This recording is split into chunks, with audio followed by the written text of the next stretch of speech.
Hey YouTube biz, this is Jacques Gaines from Jacques Gaines Photography. How are you today? A lot of people know you from my Fujifilm stuff, the X-T2 and the X-T20. This is probably not the video for you. I can tell you that right off the bat. It's not the video for you. What people don't know is that in my other life, and still my life today, is that I also use the Fujifilm, the Panasonic DMC-FZ2500 bridge camera. Now, before I get into a lot of the details as to why, I'm going to talk a bit about the camera and tell you that today I wanted to share my settings with this camera and how it works for me, why I like it so much, and some of the settings for video. Now, I'm not going to get into post focus, and I'm not going to get into 4K photo, which is also absolutely amazing, but I just thought it was important to mention. Now, before I start this video, I just want to tell you guys that JGP is all about getting the shot, but it's also about the journey getting there. So if you can, smash that like button, subscribe, and stick around. It's going to be quite cool. Another thing I also wanted to mention is that you might want to check out the video I did with the angry photographer. We talked a lot about sensor size and how it affects image quality. My opinion is that sensor size, the larger it is, the better, no matter what. I've always said image sensor size trumps anything else, technology, processor, whatever. But anyways, me and Angry Photographer got into a discussion. I'll leave a link in the description for that, for those people who've joined us not on the live view, so you can check it out. Also, this video itself will be pertaining to a review. I want you guys to maybe check out the actual review I have on this camera, the Panasonic Lumix FZ2000. And wow, look at that. I just realized that I put 2000 twice there. It's the FZ2500, and in Europe, it's called the FZ2000. It's a full hands-on review. It's got sample photos and stuff like that. Now, before I start this video, I just want to tell you that on that actual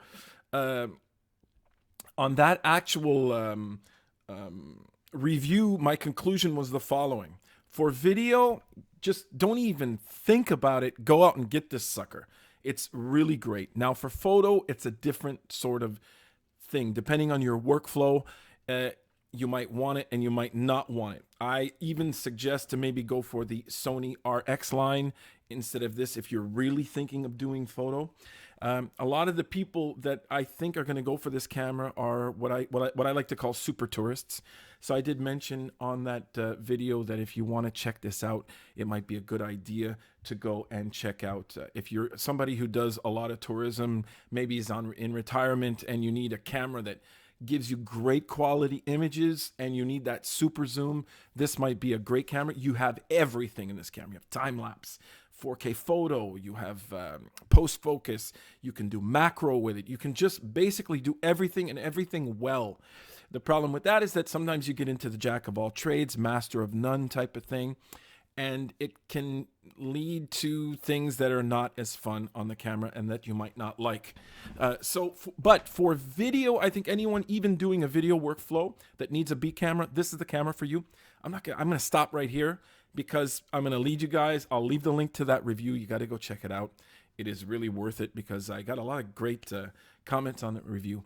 It's objective. I only look at ergonomics and optics on that review, so check it out if you guys can. Now, before I start talking about settings, and this is about settings in video, I just wanted to mention a couple of things that I think are important to mention. First of all, no matter what happens, I think most people have got to check out the manual. It's in chapter 7, page 157. You can go into the in-depth. Let me see if I have that. I can put that up on the screen maybe. Here we go, screen plus me. There is the in-depth manual on how to work with the FZ. It's very, very, very well shown there, and you're going to like it a lot. They have a great manual. Panasonic, it definitely puts a lot of money into their manuals. It's very well set up. Here, let me zoom in on that. You can use the guide buttons here to go back home. You can go back to the menu. Now, the next thing I also wanted to mention is that in that part of the manual on chapter 7, they will talk to you about all the different formats. You have AVC HD, MP4, Mp4 Lpcm, which is a higher, more edit. It's something you use when you're doing a lot of editing. And they also have movie format, the MOV format. They have all intra and a lot of other stuff. They have 3 frequencies. You have NTSC 59.94 hertz, PAL frequency, and you can work on a cinema frequency at 24 hertz, which is really fantastic and can be global because people over in Europe can also work on that frequency to be really cinema, because a lot of time in Europe they have to work on a 25 frames per second. Well, if you switch over to the 24 hertz frequency, it might be kind of cool. Now, the reason why I'm mentioning that is that a lot of stuff on the menu really depends highly on which mode of format you're recording in, whether you're recording internally on one of these frequencies or one of these codecs, AVC HD, MP4, or MOV. It really affects the way what the menu is going to show you. Now, I'm going to tell you what I use as settings, but I strongly advise you guys, even though you might watch this video, make sure you go and check out what format you're going to be working in and check out the manual. Sometimes you'll find stuff that's grayed out in the menu and you'll wonder why, and you'll say, well, Jacques told me I could go into this and that. Well, it might just be because you're in a format where those parts of the menu are grayed out. You're really going to have to check the manual for that. Now, the video here is not about telling you guys to just go check the manual out. It's just the fact that that might happen to you. Okay, so now another couple of other things here. I just want to check if my live stream is working here. 300, 2000 batteries are the same. Yes, they are the same. I believe so. Okay, so I mentioned that, this camera. Now, I also want to mention to you guys, I'll go into, let me see, screen plus me, which I'm on. I also wanted to show you guys that I just wanted to describe the camera a bit. Again, before I said it was very available in 4K. I also wanted to mention that for video, it's pretty amazing because it is the GH4's smaller brother. You have basically all, on this version, this iteration of the FZ line, they put all the settings that you can have on the GH4, not the GH5. The big difference is the fact that it uses a 1-inch sensor. And therefore, that's why my settings today, I think, are really important, because they have a lot to do with the fact that the sensor is smaller and light sensitivity can be a bit of a drag when you're dealing with a 1-inch sensor. That being said, it is pretty darn good quality for the size of the sensor. Okay, menus, I mentioned that. Menus change according to things. Yes, on the menu, there we go. Yes, I also wanted to mention a little thing here. I'll just go to the actual camera view so you can see the settings. Okay, on it here, over here.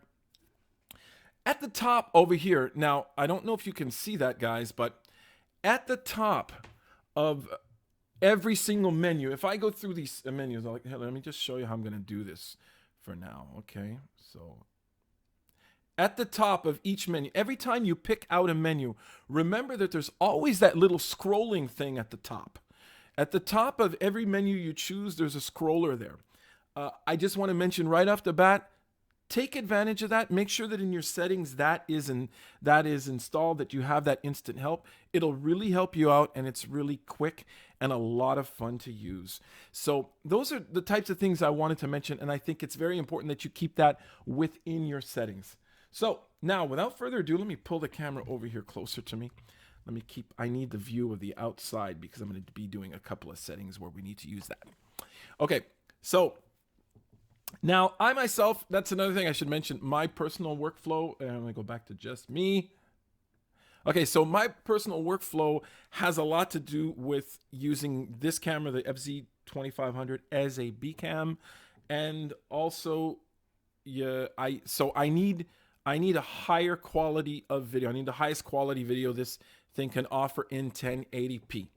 I'm not going to get into 4K that much today just because I don't use it that much. The only time I use 4K is if I'm doing live shows. I'll always have one camera that's set to as wide as possible. I leave it in 4K, and later on in post-production, I'll put it on 1080p timeline and digitally zoom to different parts. So today I'm going to be talking to you really about the settings and how I use these settings within my workflow. So I'll possibly comment on my workflow as we go through.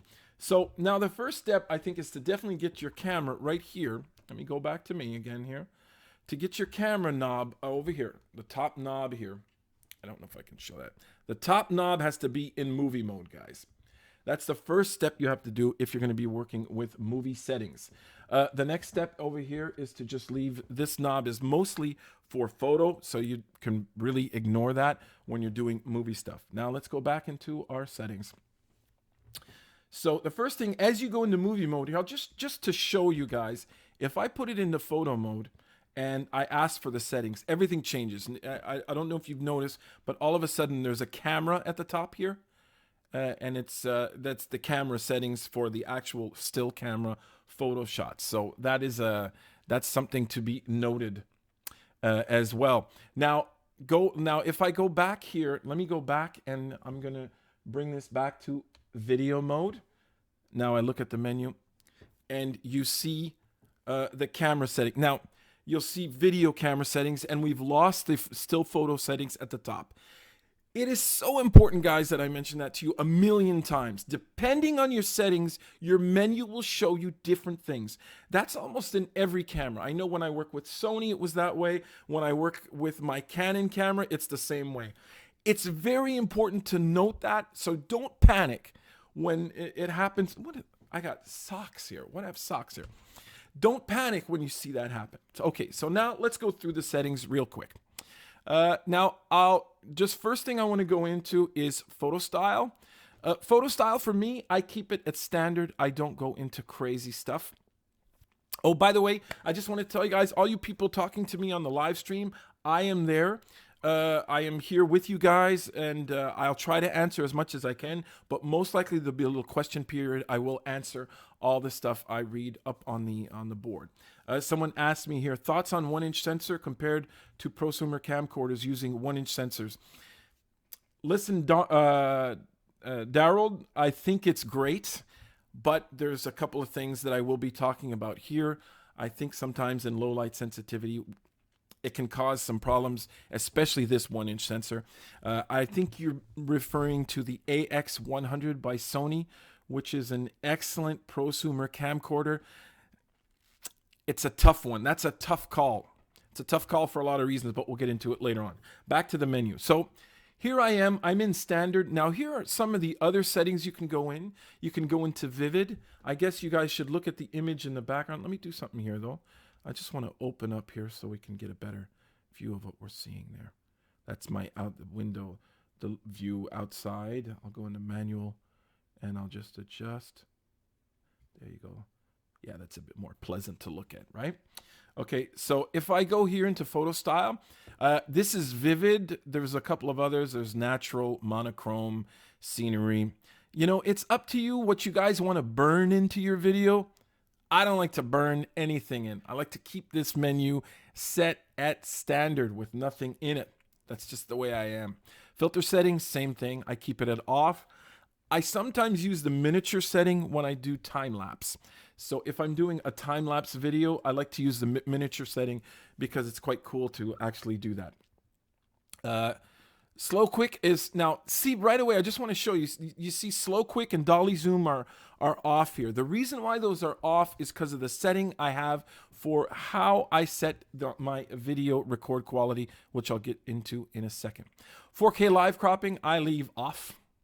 I just leave it off, but it is something, if you really prioritize 4K, you might want to have that. You might want to have the live cropping so you can see what's actually going to happen. Snap Movie to me is a huge gadget and totally useless for me. Not good, but maybe for those super tourists, it might be something good.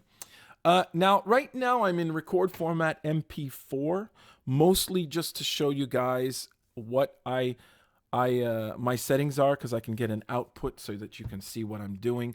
But within this, we're going to go through all the formats here. Now, first one I want to go through is AVC HD. AVC HD was, I believe it's a format that was invented by Sony. A great compression format, really good for its time. It's starting to get dated. Now, I just went into AVC HD and I got to get back out of there. Got to go back into Mp4. Okay, sorry about that. But I just wanted to say that AVC HD is a bit dated, but I just wanted to tell you guys that they offer quite a few formats in here, including 24p and 60p in the AVC HD lineup. On Mp4, they offer you quite a few settings as well. Now, this is an Mp4 that's really user-friendly, sort of video post and internet post ready. This Mp4 right here. If you want to get into an Mp4 format that's a bit more elaborate, you can go into Mp4 Lpcm. The Lpcm refers to the audio part of the actual Mp4. But I just wanted to mention that if you want to get into better quality in the Mp4s, you can go for that. But whenever I work with a client, guys, I work in Move. I work in the Move format. The Move format is really great on this camera because they also offer an all-eye format within that. Anyone who's worked in video will realize that all intra is an excellent format and does a great job. As soon as you pop, I'm going to stay into Mp4, guys, because it's giving me my feed so that you guys can see what's going on. But in the Mp4 format, we can go into the quality here, record quality, and you will get your frame rates. What's really nice about these formats right here is that they also offer you a big screen on the side. So here you see FHD28M 60p. But so it gives you your frame rate, but it also gives you the actual bit rate. But the square on the side is nice because it's nice and big. So you can go into 4K here. You can go into 4K 100. And that's about it in Mp4. I believe in the other ones, the Lpcm, you can go really high on your 4K. You can go up to 200 megabits, Mbps, which I believe is megabips. Anyway, so what I wanted to say for that is that the actual record quality I normally go for is I'm gonna go into it so you guys can see. Give me a second here. I gotta go to Mp4 Move. You're gonna lose the feed just a little bit here just for a second. So I'll put on just me. Okay. So I normally go into record format and I normally take, I'll tell you in a second, guys. I will normally take, when I'm working with a client, FHD all eye 24p. And that's all intra Lpcm in the Move format. The quality is fantastic. Now, with the smaller sensor, I say that the quality is fantastic as long as you have lots of light. So that's all I wanted to say for that. Let me go back into Mp4 so you can see what's on the menu. And we'll go back here. Please adjust resolution to support. Okay, so that's all I wanted to say on those. Exposure mode manual, this type of thing right here, you can set with the knob at the top, everybody. So it's not that important. Continuous AF on. Again, that can also be adjusted on the side here. But what it does is basically, as you can see from the menu right here, focus is continually adjusted during motion. So you might need that for video settings. I like to have that on. Level shot I do not use because it's digitally leveling the image, and I just try to use the actual level on the actual screen on the display to get the right leveling I need. Meter mode, select bright. Now you have a couple of meter modes here. You have single point, you have average, and you also have this one right here, which basically takes into account the whole screen and what's happening. Basically, you're letting the computer see what's going on. And this is all for autofocus. Now, why am I not going in too much into that for the metering mode for light and focus? I will not do that today because basically when I do most of my video, I like to go manual for exposure and I like to go manual for my focus as well. Okay, Highlight shadow, I don't touch that. Eye dynamic, eye resolution. These are two things.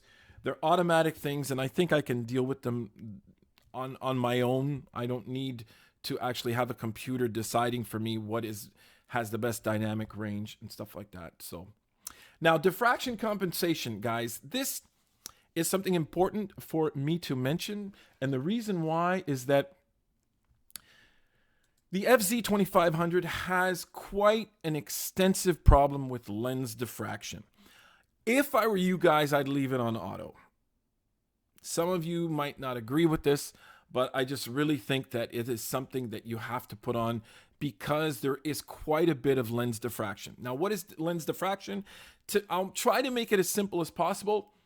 When you open up a lens really wide, you get a soft image, less sharp. But the other way, a lot of people don't talk about this phenomenon. I keep on telling angry photographer, we got to talk about this. But if you close down a lot with some lenses, f11, f22, f18, you're going to get this phenomenon called diffraction, and you get like this fuzziness. That's the only way I can explain it. You get this fuzziness, and you start losing detail as well when you go down. And the FZ2500 to me has quite a big problem with that, and it is one of the big reasons why for stills it doesn't work that great. It works super well, but not as good as it possibly could, not as good as maybe an RX10 or the RX10 Mark IV. So I just wanted to mention that. I leave it on auto because I think it's important. From what I've read in the manual, it's a good idea to keep it there. Now, master pedestal level, I do not touch either. I do not touch. Luminance level, I leave it at 16 to 255. That is basically the default thing. Synchro scan, eye zoom, digital zoom, always off. I only use optical zoom, and the rest is with my feet. And with the FZ2500, you're talking about a 24 to 480 zoom range. So digital zoom, I don't know if you want to double that, yeah, but you're using a digital zoom. If you really do want to zoom, do it in post-production. Stabilizer mode, I leave my operation mode right here. I leave it on the hand thing right here.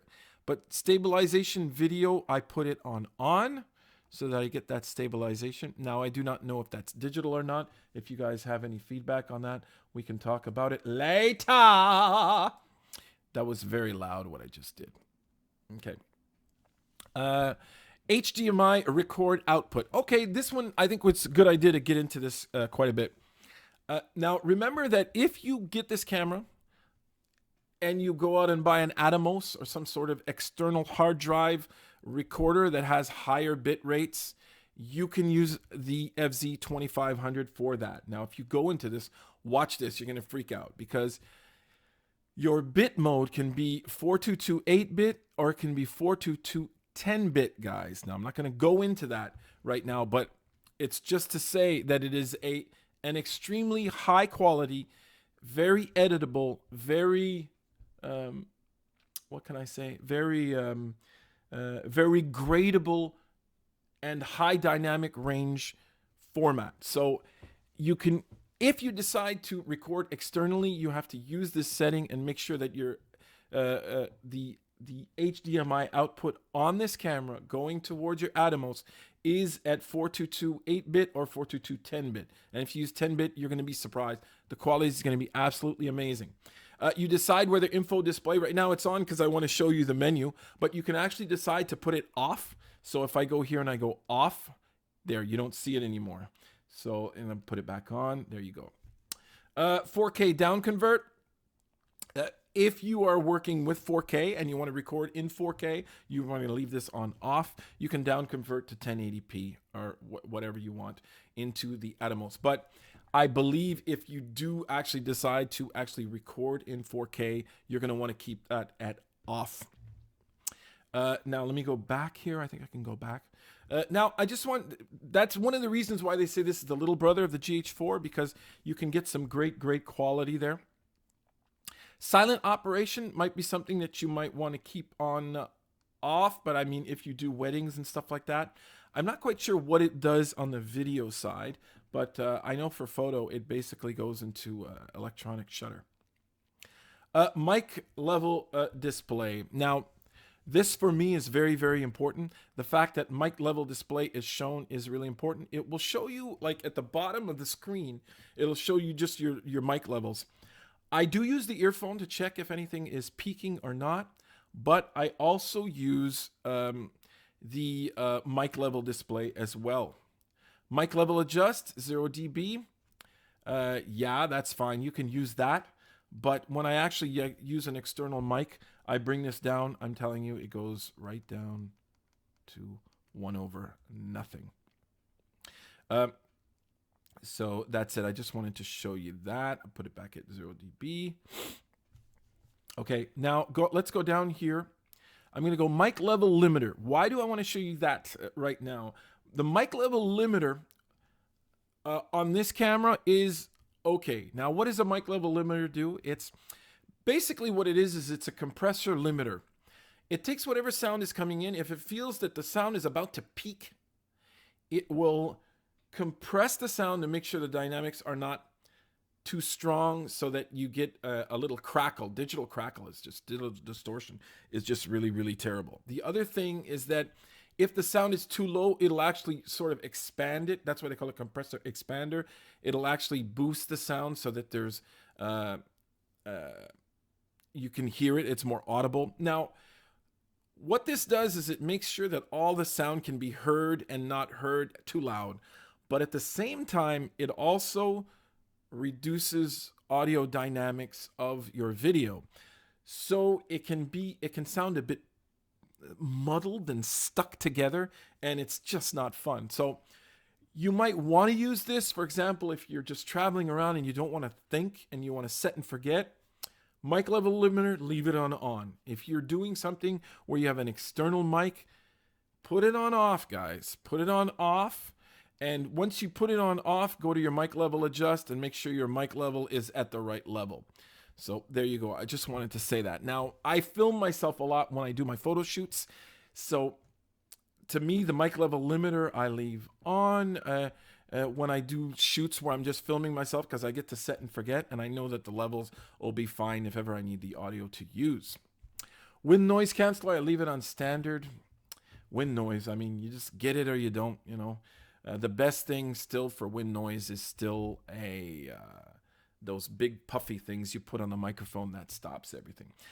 Zoom mic I put on as well, because I do like it when the actual onboard mic, if you zoom in closer, the microphone expand. Like, for example, if you go to a wide angle, the microphone will actually try to capture the audio more widely. As you zoom in, it'll zoom in where the microphone is going, slowly turning the microphone into a shotgun mic to the area in which you're shooting. So zoom mic, I leave it on because I know that when I go wide, it'll give me a wide sound. If I go closer, it'll try to focus in on what I'm trying to get.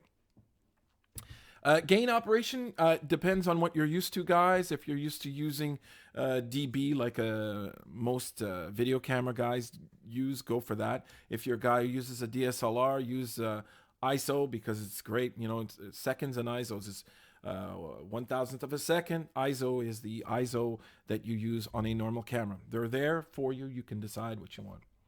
Color bars, SMPTE. I love this thing. You can actually generate color bars in SMPTE.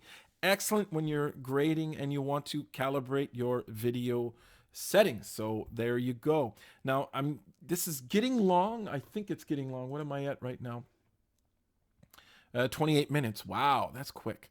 Okay, so let me go quickly through some of the settings on the wrench here with the C. Okay, touch scroll. I'm gonna go through these pretty quick right now. AF lock. You know, there's so many settings on this camera, it isn't even funny. Half press release, quick AF, eye sensor pin. Oh man.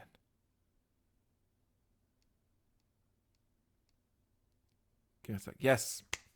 I did want to talk about this just a tiny bit. Now I'm going into the wrench with the C, and I wanted to talk about manual focus assist. I had left it off this whole time because I just didn't want to get into it too much. But manual focus assist, you got quite a few modes. You have actually leaving it at off. So let's say I'm going to focus. If I focus here, you just see that I'm focusing basically with my eye. I look at what I got here, look at my image, and I focus. Now, if I go back into this and put this on this one right here, display enlarged area to focus. As I focus, all of a sudden the area becomes enlarged as to where I want to focus. So if I wanted to focus on the window, it'll give me an enlarged area there. See it in the background there? Now the other system is right here. You can use the AF mode button to actually do your assist. And up here, you can use both the manual ring and the AF mode. I leave it on focus right there. Now, let's go down here to one that is super important, and that is peaking, focus peaking. I left it on off so that I could show you what I was doing here. It can be quite distracting. Now, let me just go into focus peaking just a tiny bit. So you can set this to on or off, and also within the menu is a place called set. Let's go to set right away. I click on that. Now I have two levels. I can have it on high. High just means it's really loud, that the peaking, the actual lines. Now, let me just get into focus peaking and what it is. Focus peaking is just basically little lines that appear within your image at the areas that are focused. And you can have thinner lines and bigger lines in different colors. But most importantly is as you focus, it will give you anytime, whatever area within the image is focused, it'll outline those things with a little line. Now, very practical for guys like me who I can't see that well close. And sometimes in the heat of the moment, I leave my focus peaking on. But here, let me just show you. I think might be a better idea to just show you what it looks like. Let's go to focus peak and put it on. Now, you see that image in the back? See the tree? Let me unfocus from the tree. Okay, let me get this going. I got to get out of there. Unfocus from the tree. 1 minute. I got to get out of here. Go here. Give me a second, guys. I'll put this on off. Unfocus. What? Oh, you guys, you got me on something here. There it is. Put that on off. So if I, now see what happens here. This is what focus peaking is. Check the tree branch outside my window. Watch this. As I focus in, see how it outlines that image with a green sort of halo. So it tells you that that part of the image is going to be in focus. Now, if you look at the windowsill there, you'll see that it's out of focus and it's not green. So let's try to get the windowsill. There you go. See, as I get the windowsill, see the green pop up on the windowsill. So that's what focus peaking is. The only way I can really define it is by showing it to you. So let me just go into here. Now, what's really great about the focus peaking on the FZ2500 is you can go and set it. You can change the color. Now, color depends on what you're shooting that day. If you're shooting stuff with a lot of sky, it might not be a good idea to have your focus peaking on blue because a lot of the things you are focusing in on are blue. So you might lose that ability. So depending on what you're shooting. But here you go. You can put it on. Now, if I put it on low, watch what happens. See what happens with that? It becomes almost louder. It's like sort of counterintuitive because it becomes actually louder than if the focus peaking is on high. I personally like to set it on high because I think it's more precise personally. And it's easier for me to see, especially when you want to get into a specific part. Now, another thing I like to set, histogram. I like to put that on. Like to have my histogram. I can actually decide where it is on the frame by using the side buttons here. It's too bad I don't have can't film that for you, but there you go. You can use this side button here, but you can actually displace it. Let's go back to menu down here. Guidelines. I love guidelines, guys. Now, right now, I don't think I have them on. But you can, when you're doing rule of thirds, do you see those lines appear? Now watch this. This is really great, this one right here. This guideline right here is fantastic. This guideline is great whenever you're doing interviews And the reason why is it gives you guidelines to where you can frame your subject and where the lower thirds has a limit. Lower thirds is that little tag that tells you that the guy, this guy is a specialist in this and that, and this is his name. You can put it in there. So you have guidelines for that as well. You have guidelines. I like to put it on this one because I use it for lower thirds. You can have center, marker, highlight, and zebra, of course. What is zebra? Zebra is same sort of thing as focus peaking, but what it does is it adds a pattern in where your image is going to clip. Clip means that it's too bright. It's too bright. And the one bad thing about clipping images is that they're non-recoverable. So let me say I put zebra pattern and I go zebra, let's say zebra 1. I go to on. When I click that, see what happens? Everywhere where you see those lines going back and forth and marching are places where you need to adjust your clipping. So you can go like this. Let's say I start bringing down my image exposure. You can see those lines slowly disappear. And now we only got the sky clipping out. And as I open it up, the lines appear in the snow at the bottom. There you go. That's it. Monochrome live view, fantastic. I love this thing. I cannot show it to you because it will not show it to you on the actual output of the screen. But when you put monochrome live view, this screen right here becomes black and white. And I find that a lot of fun for composition because colors can sort of sometimes get you confused as to what is good and what is bad on an image. So artistically speaking, of course. So that's it. I just wanted to mention that. What else? Exposure medium. These right here are different types of displays, how you want your display to look. They're all very important, people. They're all very important, but I just want to go across the things that I think are important because this will be a long video if I don't. I'm at 36 minutes. I don't like to do that. But, okay, now function button set. Now I want to just show you guys this really quick. Now, when you press function button setting, you basically take all these buttons, function 4, function 5, function 6, function 7, all these function buttons on your camera, and you can basically define them to what you want. Not only that, I don't know if you can see that, but right here, we also have a lot of buttons. Function 1, function 2, function 3. They're on the side of the lens. And I've mentioned that in my review, that it's really cool that they're on the side of the lens for a video workflow. It's a lot of fun for that. Now, you can go in this function button set and decide what you want to have each button do, depending on your workflow. So you press function button set, you press the menu set button here, and you can set what the function buttons do in record mode or in play mode. So let's go into record mode right here. Look at this. It's fantastic. You have a diagram, and each one of these little function buttons can do a different thing. I've decided that on the function buttons on the side of the lens here, I am going to have right here the histogram. So I can, on the fly, just press the button on the side, see my histogram. Go down here. I have zebra on function 2 while recording. And I can put focus peaking on or off on these 3 buttons. All video-centric type things. The function 4 button on the top is by default the wireless mode. I use it for the same thing, guys. Same thing each time. So there you go. I just wanted to mention that that's a great thing on this camera. It is super user definable. And I also find that the fact that it is so well graphically shown within the menu is really fantastic when you want to sit there and actually decide what each function does. It's really nice. So I just wanted to tell you guys that. Zoom lever. Oh my God, I could go and there's so much stuff on this. Yes, this is another thing I wanted to mention to you guys. Lens position resume. Put it on, guys.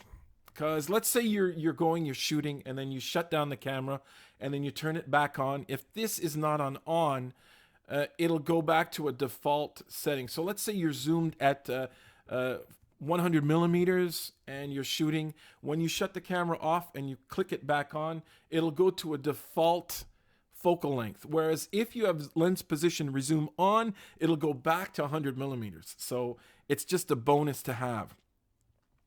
Lens retraction on off, please do that.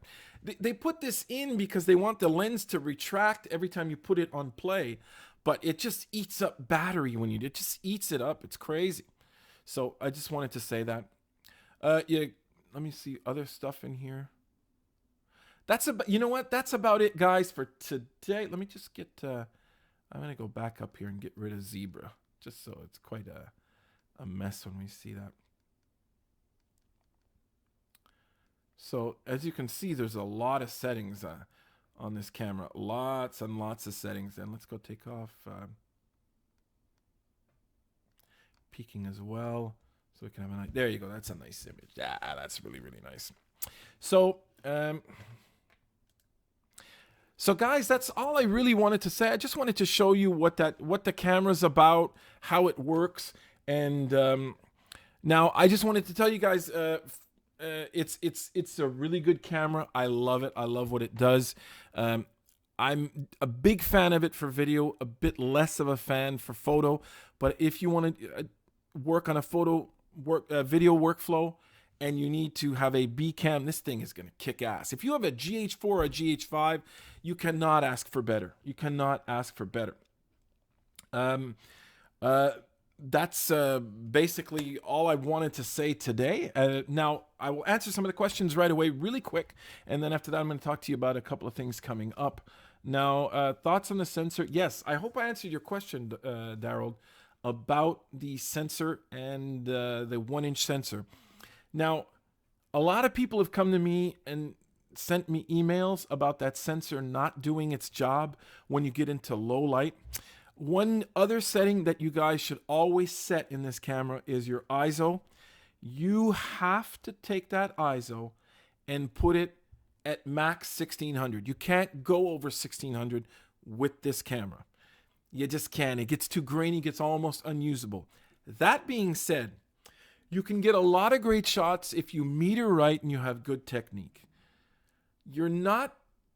The most important thing to understand is that the human eye sees highlights and shadows, and when there's darkness, it can define... Your eye defines the reality of what the brain perceives by seeing the fact that there's darkness at spots and it's lighter at other spots. So if you film a bar scene, it's got to be dark. Don't try to brighten that. And that's important. I'm going to leave a link below to how I meter with this camera. And a lot of people are saying, how come you get such sharp images? Well, a lot of times I go to ISO 400, 800, and I say, you know what? It's a dark scene. It's dark. I don't want to make it lighter. So that's the only thing I have to say on that. But the actual sensor on this camera is great. I believe it's made by Sony. Now, don't quote me on that. Don't quote me on that. But I believe all 1-inch sensors are basically made by Sony.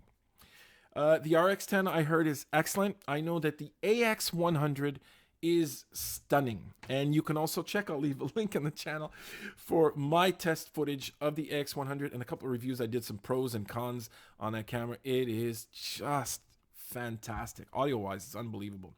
And now finally, Snow Slayer Shooter asks, what PP do you use for editing? PP and color grading when you use move format. Oh yes, good question. What do I use for that? Well, I, believe it or not, I use Premiere, and within Premiere I use either the Lumetri presets or the Lumetri plugin to grade some of the shots. I'm not a big grader though. Some people will actually do everything with high dynamic range and then after that grade their last edit at the end. I do not do that. I don't do that at all. So I just wanted to mention that. But I like to have high dynamic range to be able to have some leeway.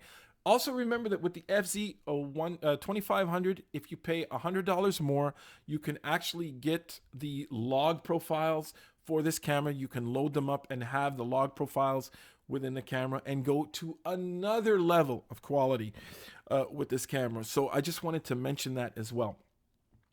Now, you guys, a couple of things I want you to stay tuned. Thanks for watching, by the way. Just want to tell you, if you just tuned in, thanks for watching. I just wanted to mention that I just did a boudoir fashion shoot with Meg, and it went really great. So if you can get, stay tuned, stick to the channel, subscribe, and you'll be able to see those shots. It was really fun. Mega's such a cool girl. Really a lot of fun with her. And I also did a photo shoot with some dancers, and that went really well as well. I worked with Michael and Emily.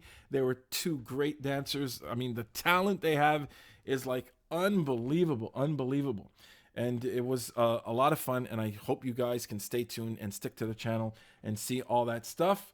Remember that I am here. Like, share, subscribe, and do not forget, everybody, it's all about creating something from nothing.